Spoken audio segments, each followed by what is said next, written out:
یک کارمند سود اولی تاجیکستان با گرفتن پورا در چند مورد به مبلغ در عموم بیش از 850,000 سومانی عیبدار می شود. اگنتی مبارزه با کروپسیون تاجیکستان خبر داد که سفرزاده سید نوردین محیدین، سابق سرمتخصص شعبه نظارت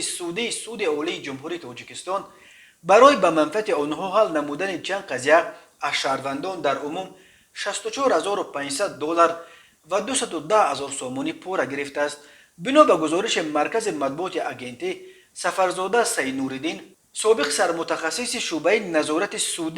سود اولی جمهوری تاجیکستان، در دوام فعالیت کاریش با مقصد به دست آوردن درآمد مفت با استفاده مقام خدمتی و با روی فریب از شهروند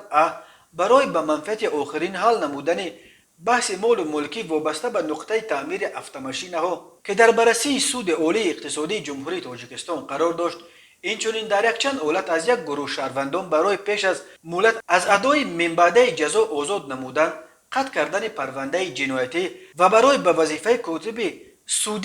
سود کنستیتوسیونی جمهوری تاجیکستان تعیین نمودن در مجموع 64,500 دلار و 210,000 سومانی طلب کرده گرفته، این مقدار مبلغ را با روی قلابی تصرف نموده به این کردارش به شهروندان ضرر مخصوصا کلان مادی رسانیده است. پرونده سرفرازاده بعد انجام تفتیش پیشکی به دادگاه سپرده شده است. به وی بر اساس قسم 4 ماده 247 برای قلابی به مبلغ مخصوصا بزرگ از 8 تا 10 سال زندان و 5 سال محرومیت از اشغال منصب‌های معین تهدید می‌کند. ولی این بند قانون همچون جزا جریمه به مبلغ از 1460 تا 2190 نشان دهنده برای حسابخوران نیز پیش بینی می‌کند.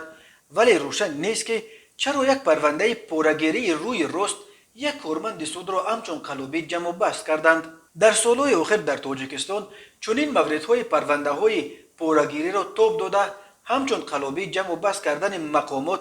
و سپس با یگان جریمه رمزی از جوابداری آزاد شدن متهمان خیلی زیاد شده است. کارشناسان بر اینند که مقامات تاجیکستان با چنین شیوه رحمدلانه هیچگاه نمیتواند بر کروپسیون که یک تهدید به امنیت ملی کشور دانسته می شود پیروز شود. تاجیکستان از لحاظ آلودگی منصبدارانش به کروپسیون در ردیف 3 کشورهای از همه فساد زده دنیا جای گرفته است.